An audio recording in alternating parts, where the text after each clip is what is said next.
Captain, what is going on? My man Junior, how you doing, brother? I'm good. I'm I'm liking this one, man. I'm liking this one. This is a special podcast for us. Our first one, right? Yeah, this is one of our first of multiple series that we're going to be doing, where we're going to be interviewing people and just kind of specializing the content instead of doing the normal, run-of-the-mill current events discussion. Just to get something new going and to also have the fans learn something different in regards to a particular topic that we choose, right? Yeah, exactly. You know, we know what people want to talk about based off of the feedback that we're getting, and so this is a good chance for us to show that we have a lot of interesting material that we want to make sure that our fans are listening to. Yeah. It's gonna be a good one, man. Yeah, I'm excited, and this was a good one. This was an episode that we actually been planning for a while, and we're happy to make it happen. Today we have a special guest with us joining the Out of the Cave podcast, Mr. Kevin Peters, partner at Equinox Financial Partners. Oh, great. Kevin, how you doing? I'm doing good. Thanks for having me. Thanks for coming down. Yeah, brother. Now we're really excited because you are in a specific industry that we find very interesting, and I know our fans are going to find interesting as well. So you offer financial services, but you specialize in dealing with athletes and entertainers, right? Mm-hmm. That sounds really exciting, and I know I have a lot of questions, as I'm sure the captain does too. Definitely. But why don't you tell us a little bit about yourself before we get started? Sure. Quick history about myself is I'm a full-fledged financial planner. I deal with obviously a lot of professional athletes in the NFL markets and baseball and other professional areas as well. I'm licensed in investments as well as in insurance. I have all my designations you want. You can even imagine right now. It's funny because I probably did more testing than doctors. Well, overall, I feel like I probably should have an MD after my name as well. But it's been a fun ride. It's been a fun ride. So I'm pretty well certified in a lot of different financial areas. Nice. That's awesome. Nice. And how long have you been in this business? Would you believe I've been in this business almost 30 years, going on my 28th year. Damn. Wow. Sheesh, that's a long time. It's almost time to retire, man. I'm telling you. Yeah, I was going to say, I mean, by now you should be ready to retire. I wish. Wow. That's great, man. That's great. Well, I was going to say, living in New York, I don't know if anyone's ever really ready to retire because New York is just so expensive. It has gotten worse over the past number of years, especially you've seen a lot of my clients in, different states. And it's amazing that when you go to different states and you see whether it be the amount of house you can get or the property taxes, that you pay. And it's amazing for, to be here in New York and you're paying $15,000, $20,000, $30,000 just in property taxes. And for the same amount of property in a different area, whether it be Florida, Arizona, or some other place like that, and it's $2,000, $3,000. And you're like, wow, I'm paying so much more for something that I should be not paying that much for. So it is amazing, that we have this. And you're also getting like a little closet compared to those mansions that you find down there. Right? It is. Oh, yeah. It's, when you see these homes and, the same home, $200,000, $300,000, like say in Texas, and that same house up here is 7 figures. Right. Yeah. And you're like, oh, come on. And then the property taxes are a fraction. And you're like, well, why am I here? Right. So. Right. Yeah, I've been wondering that forever. Well, sorry, New York, I love you, but I'm gonna have to make a move. The other thing I often think about that is I have to work so much that I don't really feel like I enjoy the property as much as I fantasize I would, right? So I've got a regular size house, we've got a pool and all that stuff, but to be honest, I feel like I'm always working or running around, and when you get your precious weekends, you only got a few hours to enjoy it. Yeah. I've never sat by the pool drinking a beer and like just eating for more than 20 minutes. You have done that more than I have, man, because I barely go to the backyard. I barely do, man. It's just like I don't have time, and the time that I do have, I just want to sleep. Well, I just want to relax. That's it, because you work so much. Yeah. And it's even worse being up in New York because, we have seasons. Yeah. So to even enjoy the backyard, it's a defined period of time. Right. Like right now, we're in October. So you already know that, maybe another month or so-ish. Yeah. And it's going to, we're not going to want to be outside when it's 25 degrees outside. I know. Exactly. I think this year I bought a fire pit, and I spent 2 months finding the fire pit that I wanted, and I've used it twice. maybe for 20 minutes maximum. Yeah. So there you go. But it's true. I got a fire pit too, and it's funny. My kids use it more because they think it's the funniest thing to do. They're like, "Oh, this is great. We're building a fire in the backyard." I'm like, "Oh." Yeah. The only thing we use our fire pit for is just to burn all the damn textbooks at the end of the year. All the papers that the kids accumulate. Exactly. We just have a nice little fire, and that's it. But we don't, like you said, we don't get a chance to really enjoy it. But that's exactly why we're excited to have you here, because you are giving people advice on how to spend their money and use their money so that when the time comes, they're able to enjoy it. And this is really particularly interesting for me as well, because my background, I work in corporate America. I've always had those kinds of jobs, and you always look for that day where you can retire.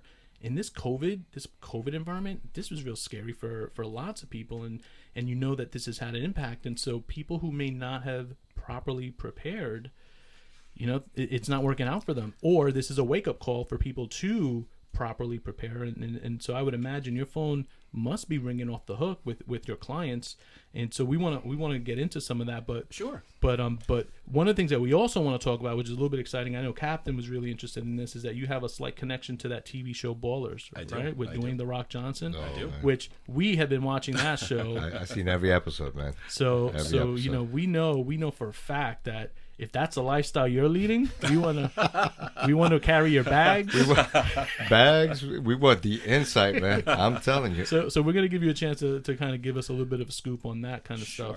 But one of the things I did want to start off with, because obviously you just heard our comment here, but in this business, you must see a lot of stuff. First, before we get into kind of talking about the experiences you've had, can you just tell us a little bit about how you got into the business? Like, why did you even decide to do this? Sure.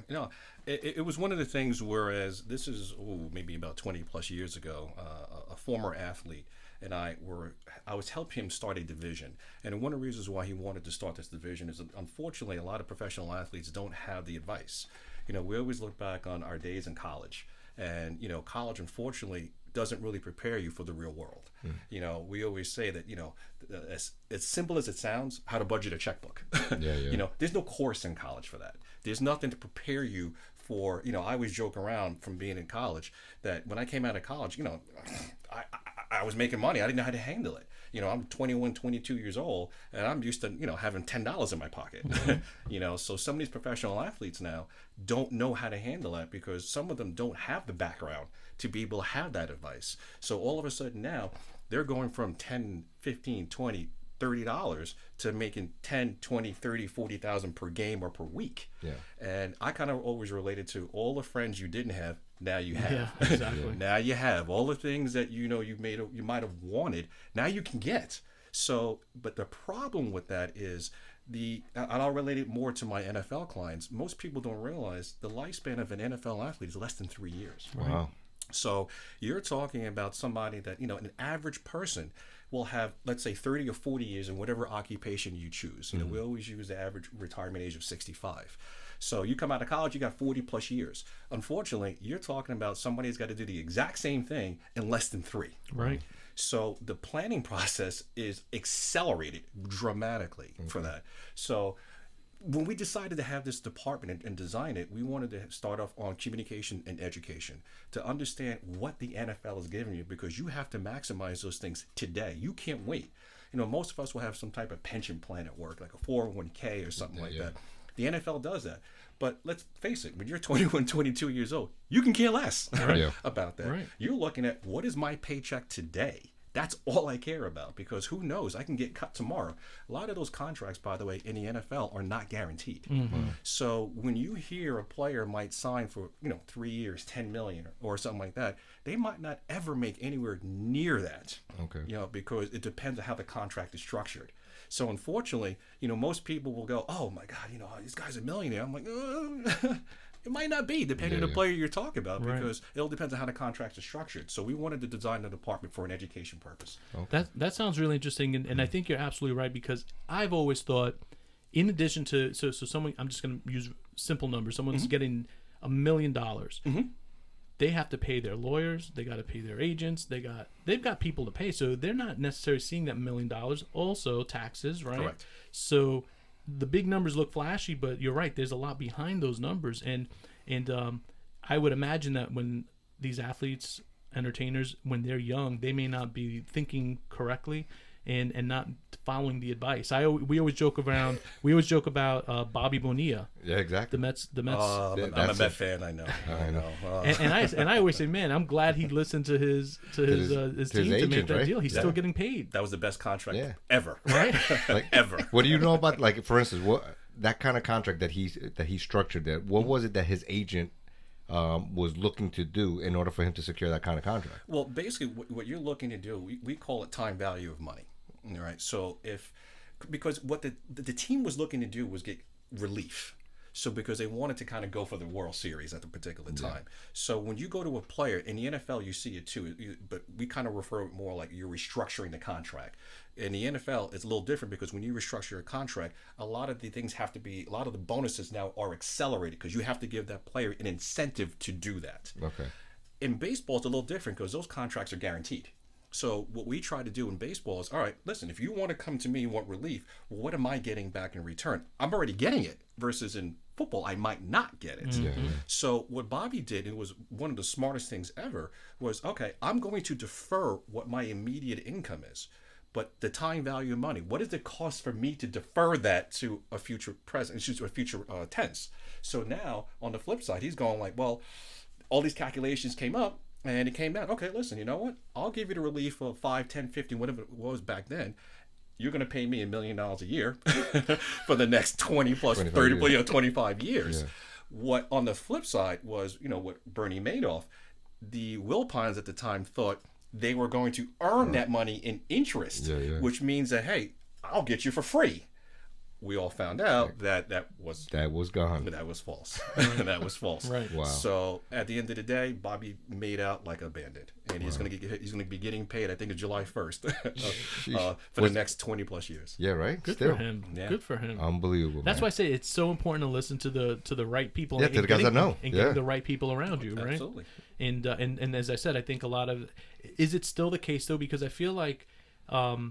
When you look at shows like Ballers and you see some of the movies, the power of social media today has changed the landscape in terms of communication. Yeah. I would think that younger athletes and change your clientele, I would think that they are a little bit more savvy and aware that they need to be wiser with their money. Is that the case? Excellent question. I would probably say in my almost 30 years, in the beginning, it wasn't like that. It was amazing how a lot of these players were so into today, don't care about tomorrow, and so on and so forth. I think what changed your perspective over the years was, number one, people like myself educating a lot of these players to let them know, hey, you know what? The average wage earner in the United States, the household income is only $50,000. The league minimum this year, which was just changed by the new CBA agreement, which is the collective bargaining agreement, the league minimum now is $610,000. So every 1 year of an NFL player who is minimum salary is 12 years for an average household. So I kind of relate that and tell these players, listen, you have to understand that you can work 1 year in the NFL and almost be 12 years ahead of everybody else. Right. So, and then on top of that, I'm like, if you can just end up playing two years, I'm not even saying 3, you're 24 years ahead of everybody. That's a hell of a big thing to listen to. Yeah, of course. And I think the second thing that came up too was the concussions. CTE, right? Correct. Yeah. I think that changed a lot of people's perspective. And I think players now are understanding, listen, it's more than just what's going on right now. I might have some long-term effects from this. I have a Hall of Fame client of mine who suffers from short-term memory right now. He's Defensive Player of the Year, had all these accolades. He didn't have any symptoms until 5-10 years after he played. Okay. So thank God, obviously, as a client of mine, he was okay. Yeah. But those are the things players now are starting to understand. Like, you have to plan now because truly no one knows what 5 or 10 years or 15 years down the road are going to be like. Yeah, yeah, and like you were saying, right? 3 year, it's kind of like a 3 year time frame that they usually last. So in 3 years, you really won't know how severe an injury would be, right? Correct. Because you would think like, I only played 3 years, I'm going to be all right. And yet, meanwhile, they don't account for college years, correct, high school years, right? Even Pop Warner, right? Yeah. So when you put all that stuff together, you got these long-term effects, man. That 3 years of you getting paid, it better last you, and at least it better help you with your health care. Absolutely. Right? And the NFL, for a lot of players, you don't play for your first contract. we kind of look at it, you play from your second contract, because your first contract, you're kind of restricted. Depending whether you're a first round pick, there's 7 rounds in the NFL draft. First round players have 5-year contracts, of which basically it's a 4-year contract, and the 5th year is what we call option or a restricted year. So very similar to what's going on right now in the Jets with Sam Darnold. It's wondering whether the Jets are going to pick up that 5th-year option, on that one, because it bounds you to the team for that 5 years. Well, the way he's playing right now, man, I don't think so. No, hey, listen, you know what? Go Buffalo, go Buffalo. Oh boy, I don't even know why I mentioned that. So, but as you get down to the 3rd round, 4th round, 5th round picks, what happens now? It's a 4-year contract. Some of them will be 3-year contracts, depending. So, and you become unrestricted. So now what happens now is you really want to play, because you really want to get to that second contract. Yeah. If anything, especially if you're a lower round pick, because you're not getting the huge bonus money. Yeah. And which they actually changed that just a couple of years ago, because the problem that was happening was you had a lot of these draft picks getting paid more than veterans. Wow. So a lot of veterans are going like, well, wait a minute, I've established myself in the NFL, and then all of a sudden now you come in and you sign this big, 5-year, $50 million deal. Meanwhile, I didn't see a fraction of that, and I'm a better, what I'm about. Yeah. So they had to change that. So now it's all slotted. So whether you're a 1st round pick or down to the 7th round pick, it's all slotted. So you don't see guys holding out anymore, because it's slotted. If you were, the number 82nd pick, what your bonus is going to be. Okay. But again, you have to plan accordingly, because the bonus is the only thing that is guaranteed in the contract. Wow. That is it. Wow. Now talking about planning, a lot of what you're discussing is for those individual players to figure this stuff out. Sure. How does it work? Do you partner with the NFL players organizations? Like, do they have educational programs for their athletes? So someone brand new coming out of high school may not have a strong financial education. Do they offer assistance, and do you plug into that, or how does it work? Like, how do you get the opportunity to work with these people? Sure, it's a yes and no, and I'll answer the yes first. It was a yes. They used to have what they call the NFL Rookie Symposium. So the Rookie Symposium means that any rookie that was just coming into the league, they would have basically like a 3 or 4 day seminar where, you're going through, and there's, different things about life skills to financial seminars. And yes, I have spoken at those seminars and stuff like that before. Unfortunately, they got away from that. Really? They got away from that. And now what they're doing is they're relying on the individual teams to actually do that. And that's when a lot of the individual teams will call me, and I'll go in and I'll speak to the rookies on an individual basis. Okay. So that seems like an opportunity, though, right? Like that's not necessarily a bad thing. No, it's not a bad thing. To me, it's much more personal, this way, versus being in a room with a few hundred guys, and it's very hard to be able to answer questions and, to kind of even make it more personal to that player. At least this way, the average team will have, give or take, about 15 to 20 draft picks. That's including undrafted players that they'll sign right after the draft. So it's a lot more, to me, it's more personal when I can sit in a room, talk to maybe 15 to 20 players, and then usually after that, I'll get maybe about 4, 5, 6 guys who will be really interested, and then I'll kind of focus on them. Yeah, and actually I was going to ask you that, how easy or hard is it to gain their confidence in you? Like, I mean, because technically what you're doing is you're trying to tell them that, hey, listen, I can help you finance or structure your financial goals in a particular way where you're going to be okay for the rest of your career. Sure. Again, like we were just mentioning before, some of these kids come out with never having any money, and next thing you know, they're like, they don't want to hear anything about what you got to tell them, because they just want to go out there and start spending their money on cars and houses and women and parties and all that stuff, right? So, is it hard to gain their confidence to say, hey, listen, just give me an opportunity to at least, educate you on the pitfalls of what's going to happen, because it is going to happen. It is. And I, when I'm sitting in front of guys, and let's say 15 to 20 guys, there's always, the guys in the room that think they're invincible. Always. I can never, overcome that, because, they've been stars since Pop Warner and they think everything. But I'm like, listen, a lot of times you might be good and still get cut. Yeah. Because you might be a cap casualty where, you're not worth the contract now. And I always tell every one of my clients, there is a younger, less expensive version of you all the time. Okay. All the time. All right. I don't care who you are. I think that's the case everywhere. Exactly. Yeah. But the problem is when you have been the man for so long, you don't see that. You know, you can't see through the weeds. You know, so I think that's number one. Number two is, you know, I come from a very real background. I don't try to sugarcoat anything. You know, one of the first things I say during the presentations is, listen, there are guys in here that were broke, and there are guys in here that are broke and don't know it. You know, and I love that. Thank you. You know, and because, you know, when you're making this type of money, you don't realize it, if anything. And I always also start, I'm like, listen, how much? I always tell guys, how much money do you make? You know, can you guys tell me that? And, you know, you see guys raise their hand. I'm like, well, how much money do you keep? And it's like crickets. And I'm like, you need to reverse that thinking. Because it's not how much money you make. I can care less about how much money you make. It's how much you keep. It's how much you keep. It's, you know, learning what the federal tax laws are, what Uncle Sam is taking from you. You know, also learning the collective bargaining agreement. What is the NFL giving you right now? Yeah. Also, most people don't realize there's a 17-week schedule. All right, because you get 16 game checks over 17 weeks. So you get one bye week. So you get 16 checks. 16 checks is 4 months. What do you do the other 8? Yeah. You know, so I try to budget, guys. There's an in-season budget and there's an off-season budget. So what we try to do is I try to maximize. Listen, you got 4 months of maximum earning. So let's budget the 4 months and budget the 8 months during these 4 months. Okay. So I'll start with that.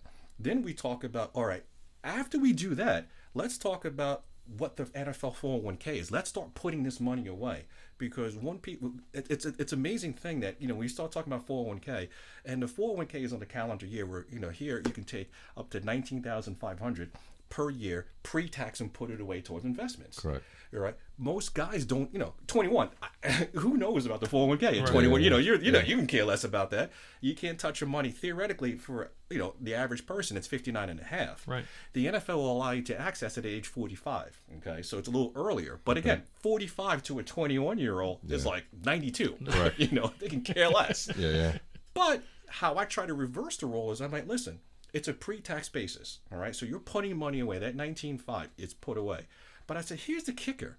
The NFL is giving me what they call a 2-for-1 match. So, you know, so guys are like, you know, 2 for 1. I'm like, let me put it to you this way. For every dollar you give me right now, I will take $2 out of my pocket. How many dollars did you give me? And every guy's, I'll give you all this money. I'm like, that's exactly what the NFL's doing. Right. And they're like, oh. So I'm like, before we talk about any returns, I'm not even talking about what investments we're doing. You are basically getting 100% return. Right. Yeah. And they're like, got it. I'm like, so there's no reason why you should not be putting this money away. Yeah, absolutely. And then the second thing also, in order to gain their trust, to further answer your question, is there's also loopholes inside of the 401k. The 401k is on a calendar year, January 1st through December 31st. The NFL season doesn't always go on the calendar year because that week 17 might actually be the first week of January, let's say, of 2021. Okay. So what happens is that if the team has to match your 19,500, you want to maximize it now between now and the end of the year. Okay. So the team now is liable to match that, right? But if week 17 is, and let's say the first week of 2021, you want to match it again, all right? The reason being is because if the team cuts you, they still are liable to match that 19.5. Yeah. Oh, okay. So that's the loophole. So I'm like, theoretically, you can do 2 matches in 1 year. And if the team decides to cut you or release you and you never play another down, you basically now just made 19.5. Right. Exactly. Yeah. Right. So I talk about how to maximize some of the player benefits that are in there. And a lot of guys, you know, their agents, sometimes I know the contracts better than their agents do. Yeah. Because the NFL acronym is not for long. That's the acronym in the NFL. And I'm like, listen, this is a very crude business. You know, it's all fun and games. I said, enjoy it, have an awesome time. I said, you're going to have things that 99.9% of the population will never ever know about. Right.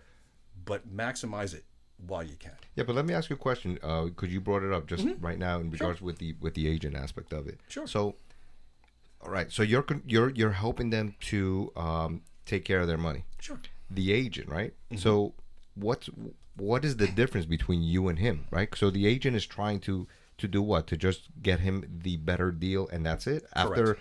After he does that, he really doesn't care what you do with your money? I mean, that's pretty much what it is? Basically, an average agent fee is 3%. Right. Okay, so your agent will negotiate your contract and all these bonuses, and I'm like, that's what he does. I don't want to do that. That's more of a legal thing. I'm not an attorney. Okay. My job is once you make that money, Yeah. I want to make sure you keep it. Right. Okay. So we work. So they help him make it, and you're helping them keep it. You got it. So we work hand in hand. The agent nowadays, what it used to be was sometimes the agent back in the day could do both. Okay.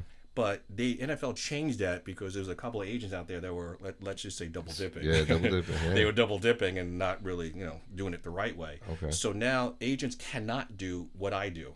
All right. And I don't want to do what they do. Yeah. So we work hand in hand with each other. Okay. great. All right. Yeah. Now, as you've been speaking, the things that you were describing, we mentioned earlier about the show Ballers. Sure. Yeah. So as you're describing some things, it's flat. I'm going back to like some of the episodes and Sure. and remembering some of the crazy things that I remember seeing on the show. Which again, we were big fans of the show. Sure. So I definitely want to ask kind of some feedback on you and kind of like how did you participate or how did you kind of offer insight into the show. But one of the things I wanted to know before that is. I imagine that when you go visit your clients, they're on yachts and there's lots of girls in bikinis. And before you even So you're gonna have to take us to those before parties. you sit down, you have to have some champagne. I wish it was. That's your reality, right? I wish it was. I wish it was. I wish I could tell that? you. Oh, come on. I wish I could tell you. Come story. on, don't ruin it for me, man. Come on, don't ruin it. I wish I could tell you stories like that. My affiliation, indirectly, I guess, with Ballers is a former client of mine, former Pro Bowl running back of mine. Now is one of the writers of the TV show Ballers on HBO. And ironically, what he does is he kind of gives the insight from a professional athlete perspective and will give, some of the background stories so they can kind of put the script together. The funny thing is, I remember him when I was talking to him one day and he's like, Kev, I just want to let you know that some of the stories that we're discussing, I guess, at the writer's table and how they do, he goes, I've actually got from you. So I used to joke around and I'm like, I don't see my name in the credits. And I'm like, do I get a piece of this somewhere along the line, But maybe you don't want your name on yeah, that's a good point. Yeah, maybe I should keep it this way. Right. That's a good point. I didn't even think it that way. It's not. Unfortunately, it's not fully like that. A lot of players, especially from the Ballers' perspective, they feed into our persona, what athletes are supposed to be like. Okay. So it's not as if you're going to be going to somebody's house or like, I'm like, hey, listen, I'll meet you at your house. I'll fly there. And I pull up in the driveway and there's like 400 women, right. walking around in bikinis and pools and, and the music is blasting and there's, marijuana and all that stuff all over the place. It's not like that. Ballers and a lot of other TV shows and movies are doing it because they want the ratings. Okay. So it's loosely based on stuff. And don't get me wrong. Yes, there are instances. I'm not going to tell you there's not instances like that, but it's not like that. Most of the time, honestly, I meet guys at restaurants most of the time, if not their personal homes. And we're not, a lot of people are going like, oh, you must be going to these big 5-star restaurants. And, they must... I had guys that love Applebee's. All right. I kid you not. I mean, I'm like, where do you want to meet? They're like, hey, meet me in Applebee's. I love I love the breadsticks or something. I'm like, all right, it's and these are guys that are making millions, but they're just regular people. Regular people. They're just regular people. So. Wow. I love that. So you mean to tell me Victor Cruz really wasn't on a yacht? Now, listen, that whole storyline wasn't true? Damn. There are stories like that, but the bulk of the stories are not like that. Wow. So that's interesting because I always imagine. I mean, yes, of course, I knew that it could not be as crazy as it is. But I always thought about the main character, the Rock's character. Sure. He was a player, and he was trying to make the transition to become, a financial professional. Sure. And some of the pitfalls that he had to encounter, I thought must be true in terms of just kind of breaking into the business, people taking him seriously. As you said, some of these athletes, their careers are very short, and dealing with, what next. Sure. I find that they did a good job of like focusing on like the concussions and stuff like that, but they shine mostly on all the good stuff and not a lot of kind of like the what next aspect of it. And that's what the problem is for a lot of these players. I find that a lot of players have a problem leaving the game because if you think about it, they've been around the game since Pop Warner. Correct. So you're talking about somebody who's been around the game for 20 plus years, and this is all they know. Yeah. So, and again, relating back to my Hall of Fame client, I'll never forget what he told me. He was like, Kevin, I've been the man all these years. And he goes, even once I stopped playing, I could tell that I was still the man, but as every year went on, my name got less and less and less. And he goes, I was so used to the limelight, that I can go out and either I'm at dinner or just walking around and people, hey, recognize me. Then it got to the point no one recognized me anymore. Wow. And he goes, it was hard. It was hard for me to get to that point, and that's what a lot of guys have that problem. I know guys who can't watch football anymore because they just want to be in the game, but physically they can't. They can't do it anymore. You'll find a lot of guys who will transition into coaching, so they can still be around the game. Yeah. Usually it's either coaching or media, right? Or becoming like a sportscaster, right? Media is a smaller percentage, but correct. And a lot of the local markets you'll find that they'll go into that, but usually they'll transition more to owning their own business. Okay. Correct. So I would probably say those are the top three things that they'll transition into. Rarely you'll see them transition, the other stuff, but whether it be in the financial aspect of it or becoming a teacher or something. But usually it's those three things. Okay, yeah, that makes sense. And I always thought that was important because I think, in fact, I was just watching the news and I think there was a story about a basketball player called Delonte West. Yes, and his story was heartbreaking. And I think I saw, if I recall correctly, he was like homeless and like living like on the street. And Mark Cuban was the one who came and got him. Yeah, correct. Right, and that's kind of like the latest update. That blew me away. You have, and I agree. It blew me away too because that was a mental health issue that was coming across, and a lot of guys, whether it be a direct mental health or just can't get their whole thing out of the game because they just need to be around the game. Yeah. And then the other aspect of it also is some guys just squander their money. Which is the other aspect of it. Which is a shame that you find out more than anything else. It's not really the friends that take advantage. It's the immediate family. Really? Because I was just about to ask, like, how influential are the friends? Their friends, I tell a lot of guys, again, you're going to have friends that you've never had before. They're going to be women that recognize you. And I'm up front. I'm like, when I'm in front of these guys, I'm like, listen, you ugly. Okay? Let's just call it like it is. You ugly. Okay? All right? And I said, I'm not a Brad Pitt either, but let's just call it I'm like, there is no reason why she's looking at you other than you're in the NFL. All right? And guys start cracking up. They're like, oh, he called you out. I say that to Junior all the time. I tell like it is. I tell him, hey, listen, come on, bro. You're like, realize you're in a podcast now. Right. I'm like, you overstepped your exactly. And I'm like, there is no reason why she's with you other than the aspect that you're in the NFL. Yeah. And guys are like, oh no. I'm like, listen, I'm not here. I'm just telling you the truth. And the problem is you get caught up in this whole thing. And I've seen situations, not clients of mine, they got in situations whereas it cost them a ton of money, at the end of the day. So I try to tell guys about just the lifestyle pitfalls that are out there. And I'm like, there are some women out there that just want to get pregnant by you because basically you're their annuity. Right. You're their annuity. I mean, you're discussing that, and I'm actually right now, as you're saying this, I'm actually trying to think of the percentage of athletes, right, that end up like that. And I would have to say that probably there's going to be a small percentage of people that actually make it, right? Because the average guy, like you said, they're going to squander their money. Correct. They don't have the education aspect of it. Correct. You got the family that's taking your money. Correct. And then on top of that, the injury aspect of it, right? So like it's specifically in the NFL. So in the NFL, you got all these injuries, legs, right? Your knees, your arms, shoulders, the CTE aspect of it, and all that. Even if you did come out ahead, that insurance money, right? Or you would have to come up with all these medical payments, right? Because does the NFL, do they cover? Because I that's the one misconception that I have. Sure. Sometimes I hear that they have a healthcare option or whatever where they take care of them, but then other ones I'm like, yeah, they don't, or they do, but up to a certain point, and that's the answer. That's the answer. Up to a certain point, correct. A lot of it is if you get hurt on the field, the NFL will take care of you. It's, to a certain extent, but when it's after, no. No. That's one of the reasons why that big lawsuit with the CTE, because they were like, listen, take care of us. You wouldn't be where you're at if it wasn't for, let's say, me or everybody else playing. But the NFL, the problem with that is once you acknowledge that the door now is open, that's what the problem is. So they're trying not to acknowledge it because it'll open the door for other things, and it's billions of dollars. Yeah. But in the CTE aspect of it, they did acknowledge that, right? After a while. Right. After a while, they did acknowledge it, but they're still trying to work out the logistics in terms of what the payments would be, what they're going to cover.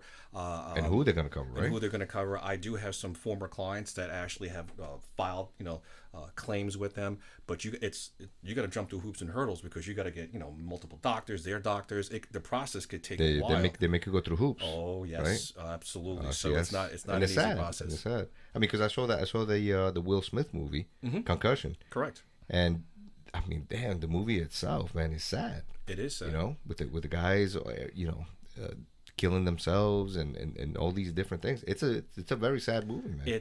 That's why it's the not for long. And I tell every guy, the team does not care about you. They do not care about you. That sucks, man. And I try to get that across to them. I'm like, I'm not trying to be mean. I'm just trying to be truthful, because the moment your play starts dropping off, just like I was saying, there is a younger, less expensive version of you right there. You're gone. They will release you. You were cut. Appreciate it. Goodbye. That's it. So you have to use them as much as they're using you. Yeah. And it's hard because, for me, I see a lot of guys on Mondays after games. And I see guys who can't walk because you're taking a pounding in there. For TV purposes, it's like wrestling. Oh, it's great. It's entertainment. Yeah. But these guys really are in pain the next day. There are some guys who basically can't walk, can't get out of bed. Wow. And if you really think about it, Monday is usually what they call a review day. So you have the Sunday game, Monday's a review day. Normal practices have Tuesdays off. Basically, Wednesday, you're starting to install the game plan for the next day. For the next game. Yeah. For the next game. So usually you got Wednesday and Thursday and Friday practice. You got Saturday walkthrough, and then Sunday's a game. So you've got less than 7 days to get your body right back again. Exactly, to heal. It's a very brutal sport. And then you're repeating that sequence for basically 4+ months if you make the playoffs. Right. Yeah. It's difficult. Damn. And that's not even including the preseason, right? That's not including the preseason. Well, this year, no preseason, because of the COVID. And that was a catch-22, correct, because the COVID changed the rules, and it actually changed even some of the rules for the collective bargaining agreement this year. But that changed the game a little bit. But it's a catch-22 because we've also seen a lot of injuries at the beginning. Saquon Barkley, one of your boys. Exactly. Yeah. ACL tears. I mean, you've had top players now get hurt. Yeah. And to me, can you directly relate it to the preseason? Probably can to a certain extent, but it's tough because players don't like training camp. I can tell you that, and that's one of the reasons why you see a lot of guys hold out because they don't want to go through the training camp. Or they'll play the first 2 games and then the last 2, right? Exactly. Right? They do that. Too. Correct. Exactly. So I think what they're going to try to do now is shorten the preseason because 4 games is a little long, for everything. But remember, it's long for the player. But at the end of the day, it's a revenue stream for the owners because they're not paying regular season salaries during preseason. Okay. So, but you're getting all the revenue from the concessions, from the parking, from the TV. Right. So now I'm getting 100% of the revenue for maybe a third of the salary. Yeah, I want 4 games if I'm an owner. Yeah. On the flip side, the players are going like, well, I don't want 4 games because there's no reason to have 4 games. So they got to come to a happy medium somewhere along the line. Damn. Yeah. That's crazy. That's the reason why you see the NFL Players Association get involved.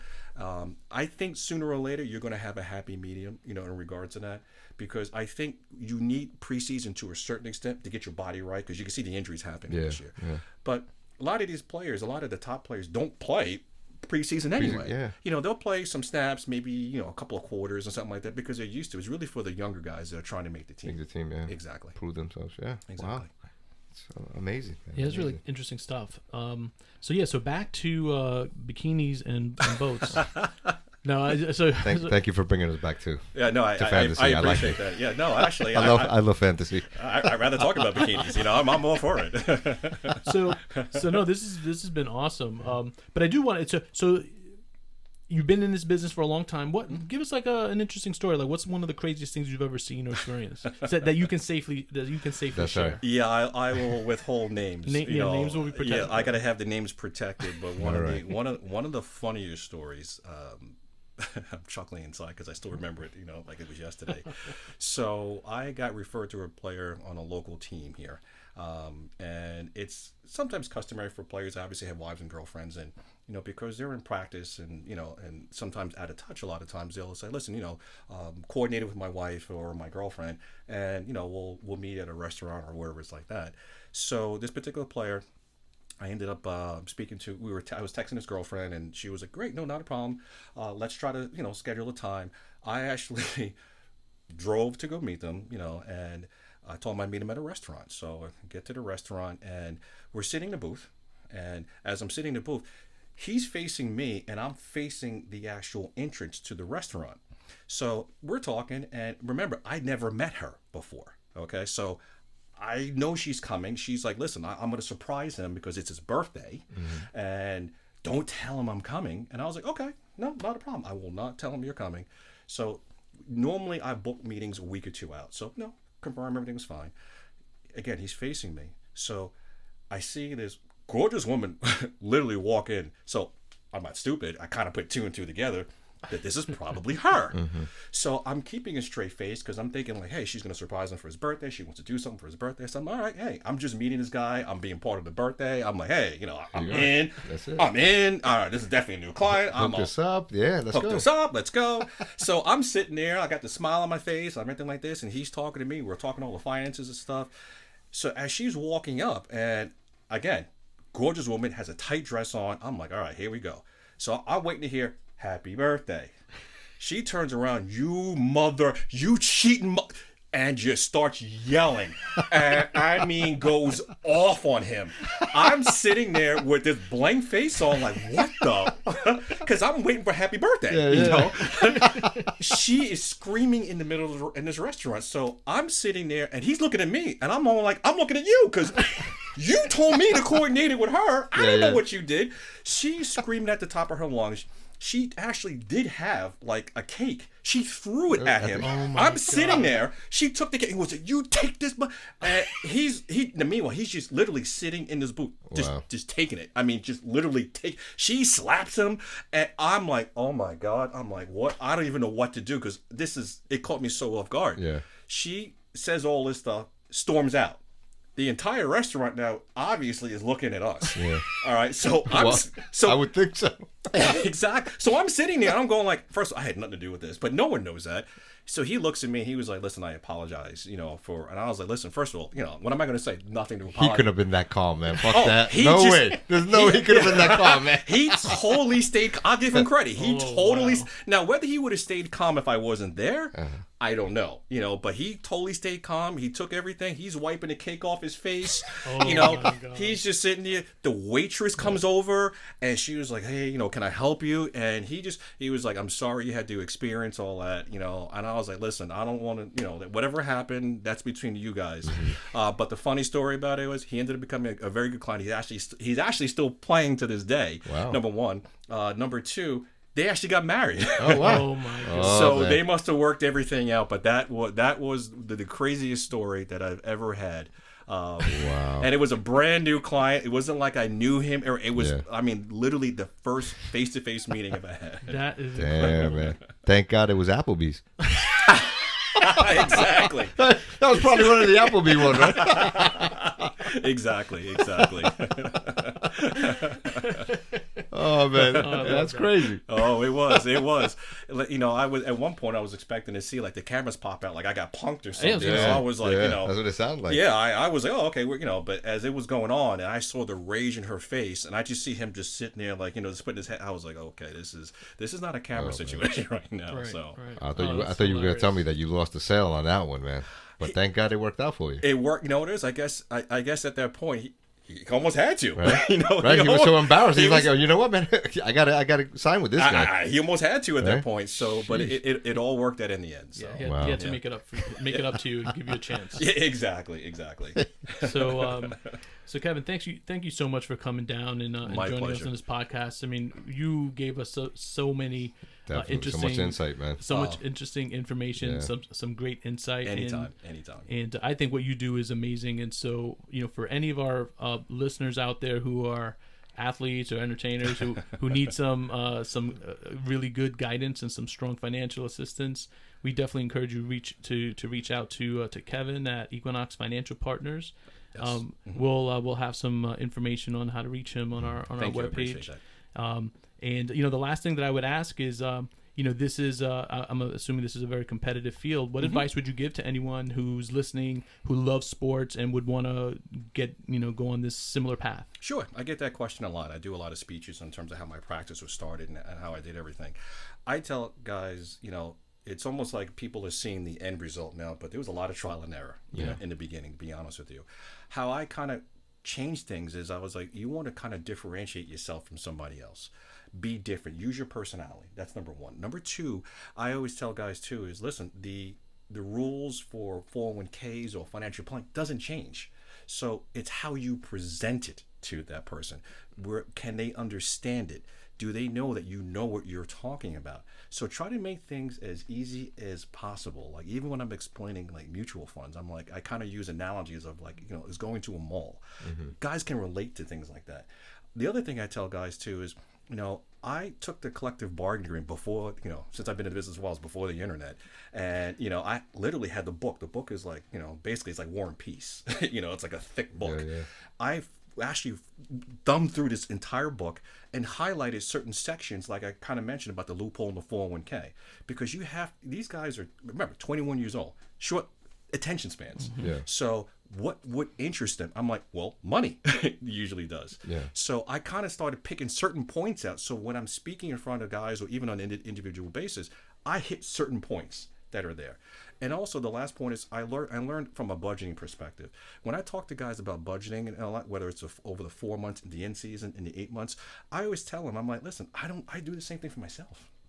I don't change, so, we all want to go out and buy PS4 games, which is going to be PS5 now, sooner or later. I'm like, download this and you want to go to the mall and buy. I said, we all do it. The difference is be smart about it. So I think I can relate to guys because it's nothing different than, what we do. Yeah. And I try to relate it that way. And then I'll bring in the financial planning aspect of it and make it seem like it's simple. Like even when I'm explaining certain stocks, I always relate it to Apple stock because most of us have an iPhone. Correct. So now guys are like, oh yeah, I got an iPhone. Now you start to remember certain things because I'm giving analogies of what we personally own. Yeah. And I try to make it like that. So my advice is make things easy, know what you're talking about, at all, and just be yourself. That's awesome. Yeah. That's good advice, not only for that, but just for in anything you do. That's great. Yeah, and I think people forget that. And I think they do. I never come across to somebody that if I'm talking to one of my clients in the Chargers, I never tell them I'm a Charger fan. I'm a true Giants fan. I'm upfront about that. So I don't try to fake and be different and all that. And guys are funny. They laugh. They're like, "Oh, you're a Giant fan," especially now. It's very difficult to be a Giant fan because I know this Bills fan over here. I got to deal with that. No. Listen, remember, I'm a New York fan. He's a New York fan. You're a New Jersey fan. Oh, here we go. Remember that. See, by the way, that was my fault for bringing it up again. See, don't ever do it. I see. That was my fault. Don't ever do it, man. You know what? Sometimes I just got to learn to let things lie. You have to. Finally, I have a year where we're starting 3-0, hopefully going 4 and 5-0. Finally, I can at least support in public, right? See, I poked the bear. I poked the bear. That's my fault. I got to take advantage of these things, man. we discuss all the time that I'm a Mets fan and I can never celebrate. I can't do a damn thing. I'm a Met and Giant fan. I'm pretty much quiet this year. Yeah. I'm a huge Mets fan during the preseason, and then the season starts, and then I'm like, all right, I guess I'm looking forward to the next season already. Exactly. I told him I look forward to it every year to see all the optimistic Mets fans, and then I see them crash and burn. That's it. It's something. Crazy, it's a tradition for me. It's amazing. Well, it's after the first week. Oh man, this was great. Thank you so much, Kevin, for coming. Much, man. Really my pleasure. My pleasure. Anytime. You are our first guest, so you're going to be on the Wall of Fame. That's it. Well, I hope one of these days maybe I'll come back. You guys absolutely. Yeah. No. We definitely need you back, man. Thank you so much, and we really do appreciate it. Anytime. And I'm sure our fans definitely appreciate it because I'm sure there's somebody, at least one person out there, wanted to know whether all that stuff was true in Ballers or whether it's fantasy. And damn, you blew it up for them, man. I did. You blew it up for me too. I did. Well, the only saving grace is it's loosely based. I won't say it's I can't say it's all fake because it's not true. It's loosely based. It's probably the best way to put it. So there you go. I hope to be at one of the real parties then. Make it happen, Kev. Yeah. I'm here for you. I'm here for you. Folks, thanks for listening. We hope you really enjoyed this episode of the Out of the Cave podcast. And stay tuned because we're going to have many more sessions like this coming up. Yep. But as always, we really appreciate all of the support that you give us. And Thank this you. is Junior. And the captain. Signing out. See you later. Take care. Enjoy. Peace.